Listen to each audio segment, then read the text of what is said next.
Okay, so today I want to talk about, I call it mixed ANOVA because I think that's what it was called when I was, that's what my prof called it in grad school. Other people might call it different things. Sometimes it's called split plot. Doesn't really matter. What we're going to do is we're going to mix up between subjects and within subjects variables. So far we've talked about simple between and within. Between subjects just means, so remember the straight up analysis of variance, right? Just between subjects, different groups, 3 groups, 5 groups, whatever. Same thing within. Last time we talked about, I think it was a forgetting experiment, same thing with learning, whatever. It's a case where we've got a within subjects variable or repeated measures subjects variable. Those things mean the same thing. Right? And we've done factorial between and within. So we've had one between, or two by two with group 1, group 2, group 3, group 4, or we've had the same group over and over again. So you got, say, a 2 by 2, but you got group 1, group 1, group 1, group 1. So we've had both of those, or I guess that's 4 of those, different kinds of designs. So that's where we've been up to now. What about combinations? I mean, it's pretty obvious that what we're going to do is we're going to combine these things. So let's combine. I'm more excited there than I should be. I don't know why I put an exclamation point. I do like this material, but I don't like it so much that it deserves any exclamation points. So you might ask, well, why? Well, there actually are cases where we want one variable to be between subjects and one variable to be within subjects. In fact, there's a lot of cases like that. Let's say species and learning, and that example comes to mind because of, well, I'm thinking about myself. So if we're comparing 2 species on learning, we have the 2 separate groups are different species. And we can't have repeated measures of species because we can't assign subjects and change species. That's not a thing. So we have 2, that's a between subject variable. And then the within subject variable is learning. So over time, those performance change. So time 1, time 2, time 3, whatever. So indeed, the entire discipline or subdiscipline of comparative cognition or comparative psychology literally depends on this kind of design.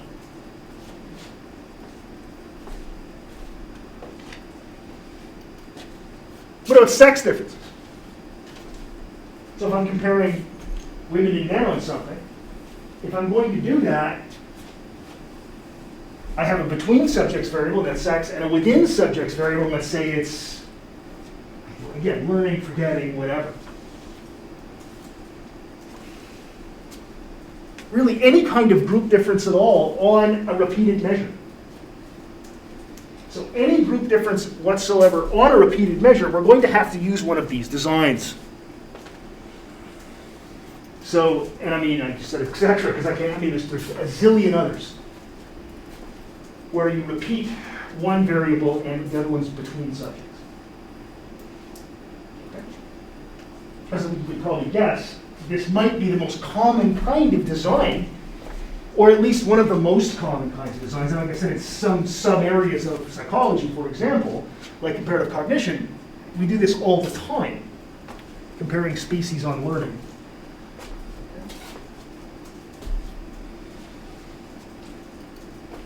So here's an example. It might look like this. We've got 2 separate groups, an implicit memory group and an explicit memory group. And you know, some of you here did take memory with me last year, and you know about implicit memory, and that's, say, word fragment completion. And explicit memory is recall, recalling a list of words. And then we have 5 minutes, 1 hour, 24-hour retention intervals. And notice that we have one group. Group 1 is getting all the implicit memory, is only getting implicit memory tests, and group 2 is only getting explicit memory tests. Now, there may be some concern about the implicit test being kind of contaminated, so that's why we divided it into 2. Because remember, an implicit test is, say, filling in the blanks on words. And the explicit test is which words did I actually say when I gave you the list of words. If that's the case, we might be concerned that the explicit test kind of contaminates the implicit test. So if I've given you the explicit, so let's say we do the whole thing, and let's say I thought eventually we do it as a 2 by 3, everything within. So everybody gets both kinds of tests, and everybody gets all the retention intervals. But after 5 minutes, maybe I say to you, what are the words? And as soon as you recall them, that's going to improve, maybe, your implicit memory performance. You could. Spoiler alert, it doesn't, but it could. And that's a concern that was had early on when people were doing these implicit versus explicit memory tests. They were saying, oh, we don't want to contaminate one test with the other. It turns out that there's separate enough systems that they don't contaminate each other. It's actually quite cool. They're stochastically independent, it's called. But that's beside the point. It was a sensible guess that they could contaminate each other. So the earliest tests of implicit and explicit memory over time had separate groups, like separate groups of subjects. Okay? We still want a decay function, so we still want to see within each group how does memory decay or not. This is, I think I told you, I know I told you, and I told some of you in the memory class last year, the implicit memory here won't decay, the explicit memory does decay.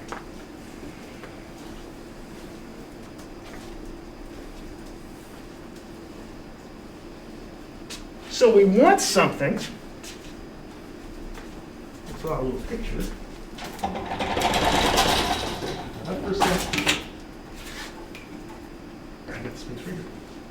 So we want something. Well, we've got what? 5 minutes, 1 hour, 24 hours, and we want to use, let's say, percent correct on the y-axis, and the implicit would probably look something like this, like it literally is a straight line. And the explicit would look like this. So that's implicit, it's explicit. And you can see we're hoping for interaction. And the main effect, there would be a main effect almost certainly in this case with a line like that of retention interval, but we wouldn't care because there's the effect only happens here in explicit, doesn't happen at all in implicit. Okay. Pull this back down. All right. So that's what we're looking for, and we would then, see if we find it. So what are the sources of variation? I just said that group 1 is subjects 1 to 10, group 2 is subjects 11 to 20.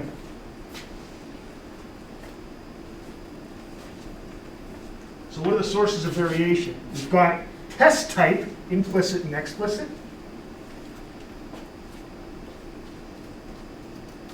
We've got retention interval, so this shouldn't surprise us. We've got test type, we've got retention interval. We've got subjects, but remember before we did the repeated measures, and I said subjects are a factor, we think of them as a factor even though it's sort of a weird thing, but there is a Dave level of being a person, and a Rhino level of being a person, and an inverted level of being a person. We're all different levels of the variable human or subject. Good. But we can't just talk about subjects, we have to talk about where they are, because you can't just say subject, because some subjects are within implicit and some are within explicit. So we say that subjects are nested within test type.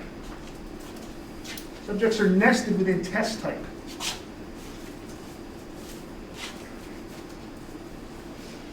Okay? Subjects nested within test type. And of course, just telling you that's how you say it. You say subjects nested within test type.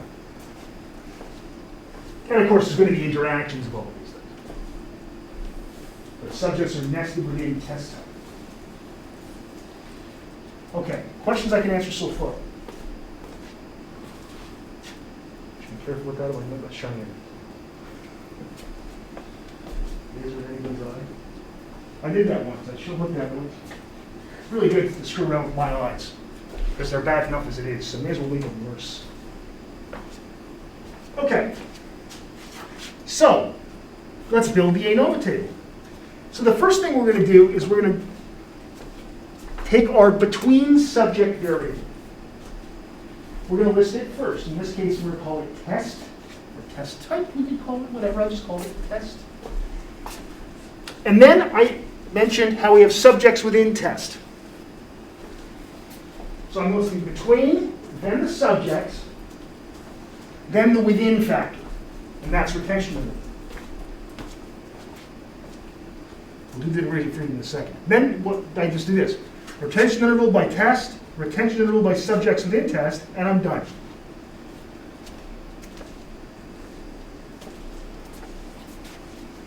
So now I'm done. So this is an extension. I talked about Yates' order the other day. So what we're going to do now is we say between subject factors, within subjects factors, or between subjects factors, subjects themselves, and then within subjects factors. So how do you know what to test with what? You just take a look at the thing below it that has it in it, which may not be entirely clear, but when you look at the word test, and you look below it on the table, it says subjects within test. So we're going to take mean squared for test and divide by the mean squared for subjects within test. We're going to take a look at mean squared for retention interval, and we're going to divide it by the mean squared for retention interval by subjects within test. And we're going to test retention interval by test by looking at retention interval by subjects within test.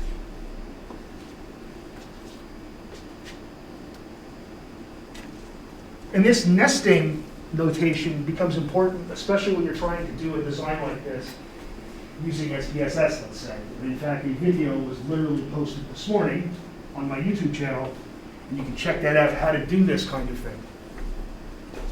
Because you actually have to tell it what all the nesting is. Okay. So between subjects within. This is something you're going to say to yourself enough, and you're going to hear me say enough that you're going to fall asleep, and you're going to hear me saying between subjects within. And that's not because I'm coming by your house and you're going to be yelling over your bed between subjects within, because that would be weird and probably illegal. Between subjects within. Just keep that in mind, you'll be fine. Questions so far? Okay. So to review, between subjects within. I believe I've said it 8 times already, and there will be more times that I say it. Then you do the interactions. So you just interact terms with the ones above them. So we had test, subjects within test, retention interval. Retention interval by test, retention interval by subjects within test, done. It becomes extremely mechanical when you're doing this. And like I said, you might think to yourself, well, why do I have to do this? Shouldn't the computer do it? It does it if you tell it what to do this, yes. But if you don't know how to tell it this and what the interactions are, you have to build the whole damn thing into SPSS. It's not hard to do, you just got to get used to doing it. Just got to get used to doing it. And the error terms are easy because they're always the thing. If it's a retention interval, you look and say, where do I have retention interval and subjects in the term?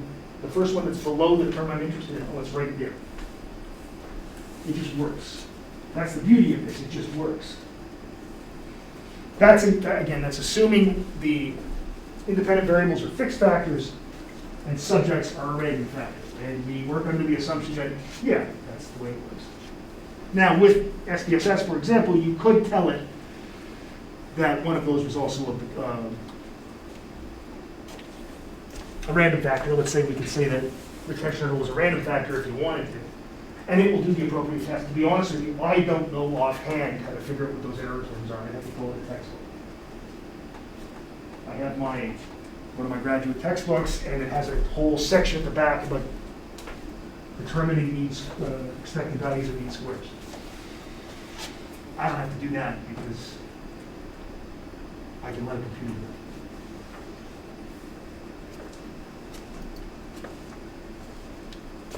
Right, so again, it's assuming everything's fixed and subjects are random. But alas, that is what we tend to say. There's nothing wrong with saying that.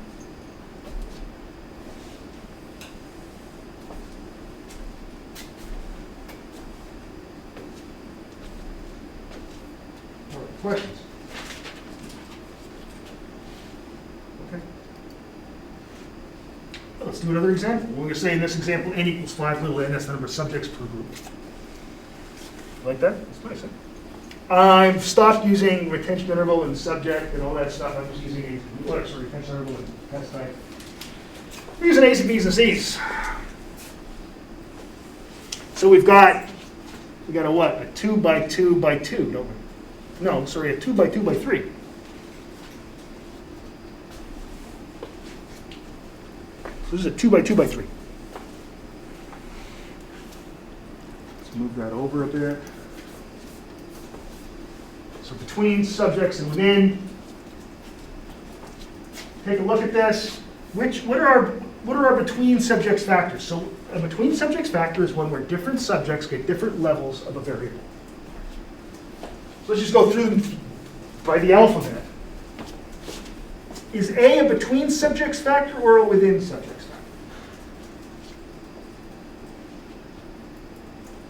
50-50 chance. Can't be both and it can't be neither. So the different subjects get different levels of A. This isn't a trick question. Yes.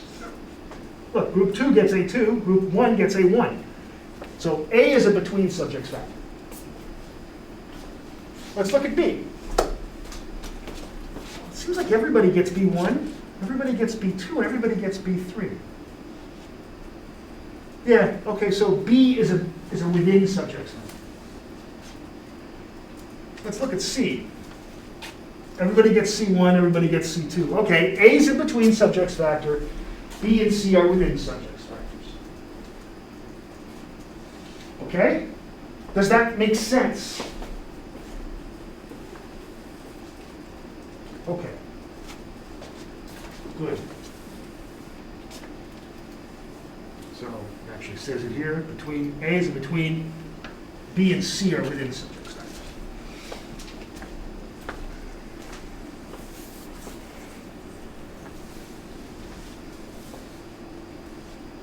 Subjects are always nested within the between subjects factors. So considering A is the only between subjects factor, we can say that subjects are nested within A. So let's go between subjects within. See how big this gets? This looks complicated. But if we look at it, we know that A is between, subjects are within A, and B and C are within. So we go A, subjects within A. Can you cross subjects within A by A? Well, no, that would be weird. You can't have the same term in an interaction twice. So let's do a within subjects. I listed C first. You could have listed B first. It doesn't make a difference. C, C by A, C by S within A. Well, we've exhausted that. Now B. B by A, B by S within A, B by C by A, B by C by S within A, done. Now, the degrees of freedom. But before that, any questions about what I just did there?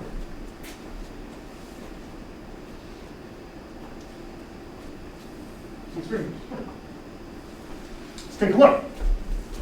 Degrees of freedom. Well, there's 2 levels of A. We lose a degree of freedom, we have 1 degree of freedom. Subjects. How many subjects did I say we had? 5. Is it 5? Okay. Yeah, that makes sense, because then the arithmetic works out, so I guess it is 5. So 5 minus 1 is 4. That's 4. And there are 2 levels of A. 4 times 2 is 8. And C has 1. There you go. C minus 1 times A minus 1 is 1. C minus 1 times A minus 1 times A is 8. So B has 3 levels, so it has 2 degrees of freedom. And then we just do the rest. We had 5 subjects.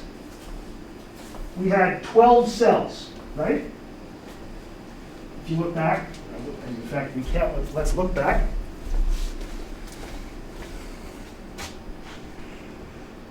Yeah, 5, that's right, good.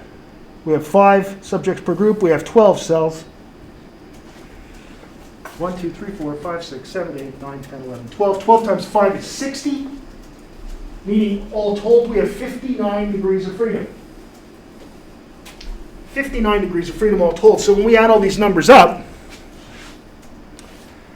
we should get 59. 9, 10, 11, 19, 21, 22, 23, 33, 39, 40, 41, 42, 43, 59. The chance that you did it wrong, but the degrees of freedom come out right is pretty small. It can happen. But frankly, I always found this when I was doing these problems, and again, still, when I do them, and I do this every time I read a paper, like for a journal or something, not every time I read a paper, every time I read a paper that I'm reviewing or some such, or something of mine, I break the whole thing down and do this because I want to make sure it was done properly. And as I think I said the other day, but 1 in 10 there's a mistake. I think it's 59, so we get it right.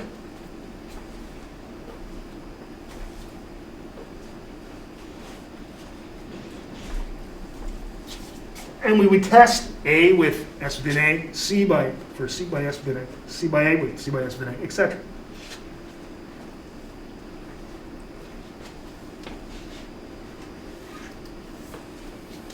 Let's do another one.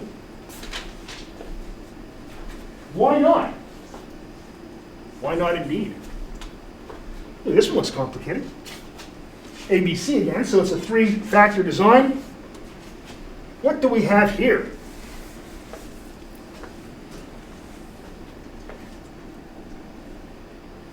Okay. We got A, B, C, and let's move the table over a bit here so we can get a little bit of room. That over there. Now,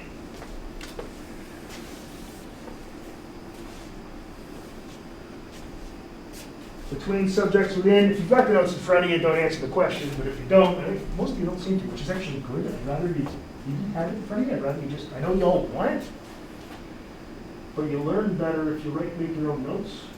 There's data on this, like insane amounts of data on this, just say. Let's look at this.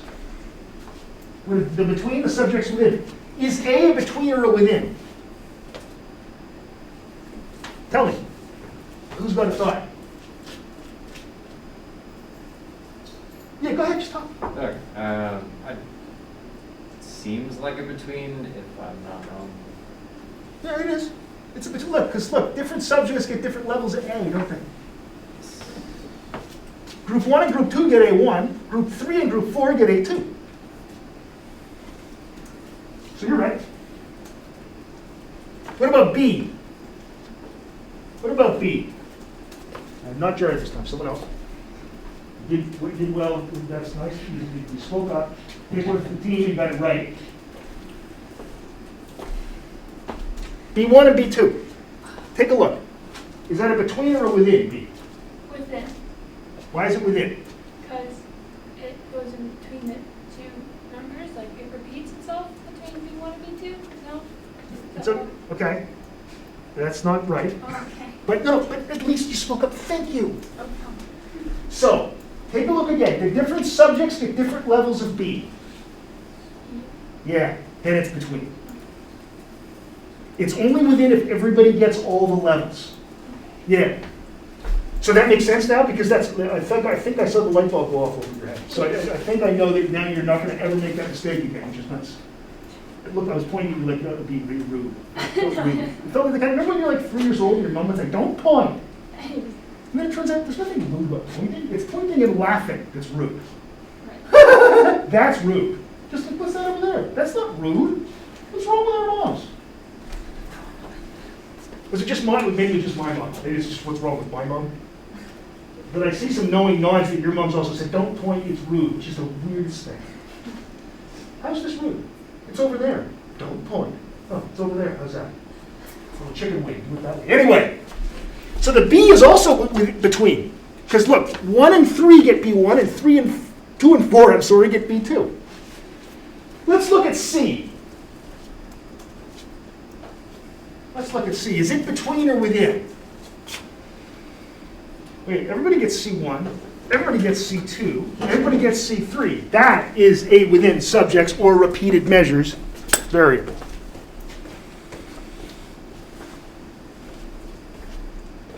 Okay.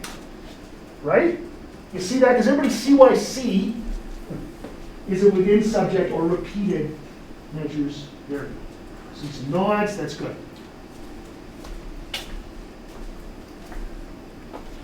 So both A and B are between. Subjects are now nested within A-B combinations. They're nested within A-B interactions. Group 1 is an A1B1. Make sure I can see this. Okay, group 2 is an A1B2. Group 3 is an A2B1, and group 4 is an A2B2. So subjects are within AB. It's a little more complicated. It's not crazy. Let's say there's 6 per group. I just picked a number. So that tells us how many total do we have then? 1, 2, 3, 4, 5, 6, 7, 8, 9, 10, 11, 12 times 6 is 72. There should be 71 total degrees of freedom. Right?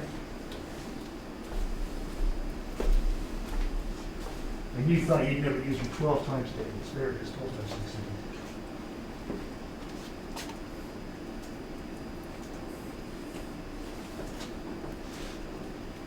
Okay, well, let's do this one.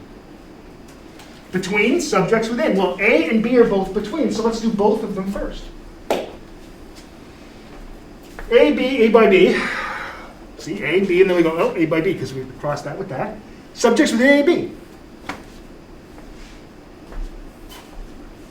And now let's do C within. So we did between, A and B, then the interaction of these. Subjects, and then within. C, C by A, C by B, C by A by B, C by S. Within AB. Done. Let's look at the degrees of freedom, see if we did it right. There's 2 levels of A, minus 1 is 1. 2 levels of B, minus 1 is 1. 2 minus 1 is 1. N minus 1, so that's 6 was N, right? So 5 times A times B. So 5 times 2 is 10 times 2 is 20. Oh, good. C minus 1 is 2. So it's 2, 2. Let's add this up. 1, 2, 3, 23, 24, 25, 26, 27, 28, 29, 30, 31, and 40, 71. So a nice way when you're going to do these on the final exam, because there's going to be at least 3 of them on the final, is, and by the way, you can get perfect at this. All it involves is practice. It involves making up examples and just doing them. It's just practice. And I will be starting up this week. I will be starting up maybe not this week, maybe next, but a study group using Facebook probably, because that works pretty well. And posting, I'll invite you all to it. It'll be a private group, etc. And I'll be posting review questions on there. And then you can answer them and help each other. Okay. Not so bad. This kind of design is actually, again, pretty common. These kind of designs where you have more than one more than one repeated measure or more than one between subject factor and then the other kind of factor, so between and within. It's very common. Questions? Okay. What we're going to do after this, I'll stop. We're almost done the formal part of the presentation today. But then we can just work out some examples. We'll make some up and we'll do them. So these designs are very common. In fact, in some parts of psychology, as I said, it's a comparative work. These are the design.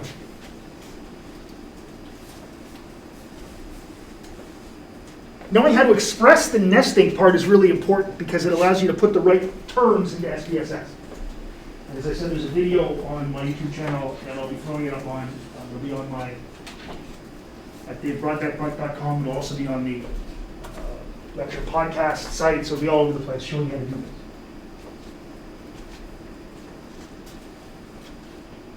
So if you know how to express the nesting, it's really important because it then allows you to put the stuff into SPSS and not have to worry about, well, anything. Practice is the key to these Gates order things. It really is all it is. It's just simply practice.